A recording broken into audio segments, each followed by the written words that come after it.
Hello, I'm Joseph Dillard. Welcome to our online integral deep listening video curricula on cognitive distortions.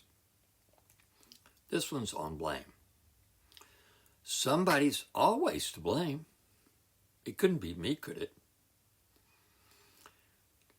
One example of this syndrome would be to say, "Stop making me feel bad about myself," or "I would be happy if it weren't for blah, blah, blah." Blaming is a cognitive distortion because it is irrational. Taking responsibility is one thing, but blaming is another. Is it rational to blame yourself? If others represent those aspects of yourself that you project onto them, then isn't to blame someone else a form of persecution of the parts of yourself that they represent? Is that what you want to do? If someone hurts you, is it wise for you to turn around and hurt yourself by blaming them? In addition, blaming is regressive. It's behavior you mastered when you were 5. When you blame, you're demonstrating your proficiency at 5-year-old behavior. That's fine, but what about your ability to act like an adult? Can you do that?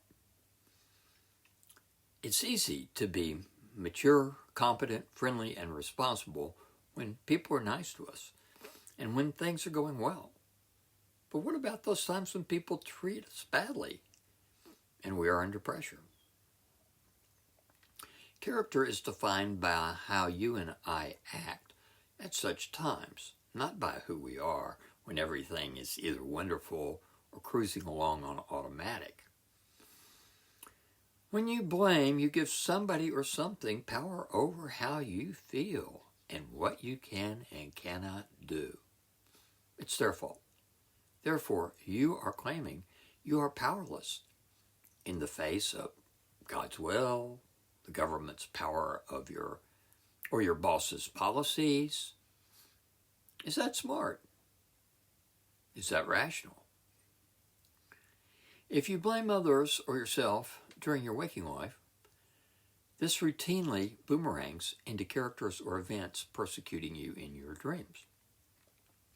This is because your dreams mirror your waking problem-solving strategies. The soda-throwing lady sometimes blames herself and others in her waking life. Is it any wonder that she manufactures persecutors in her dreams? While reducing blaming will reduce dream persecution, it won't eliminate it, because there are other reasons for apparent dream persecution besides waking blaming. However, if you blame in your waking life, you are thereby incubating dreams that reflect that theme. They will haunt you and unravel the progress you've made in your waking life, whether or not you remember those dreams.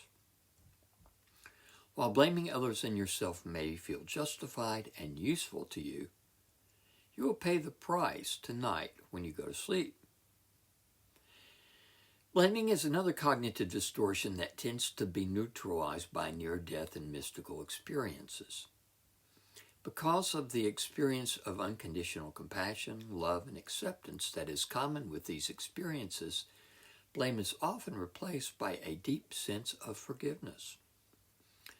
This is itself problematic, because from the perspective of life itself, it may well be that there is no one to forgive and nothing to forgive. However, anything that moves you out of self-persecution is a huge improvement, even if it is later seen to be a delusion. Blaming keeps you in the drama triangle by making you the victim in your own mind. You make yourself powerless, validating feelings of helplessness, hopelessness, and depression. Is this what you want? Is this smart? Do you have the ability to think like an adult and resist regression to a 5-year-old's level? Blaming is another example of the ad hominem logical fallacy, whether directed toward others or toward yourself. In this fallacy, Instead of examining the thinking that caused you or someone else to make a mistake, you attack yourself or that other person. Blaming always feels justified, but looked at objectively, it's pretty much always a self-defeating and stupid reaction to life's challenges. When do you blame yourself? When do you blame others? Write an example of each. And now write an antidote for each. For example, here are antidotes for the examples that I gave above. Stop making me feel bad about myself. We can substitute, you don't have the power to make me feel bad about myself unless I give it to you. Why would I want to do that? I would be happy if it weren't for blah, blah, blah, blah. We could substitute something like, I could choose to be happy independently of what happens or what other people say or do. It's not always easy, but I can do it. Thanks for watching. See you next time.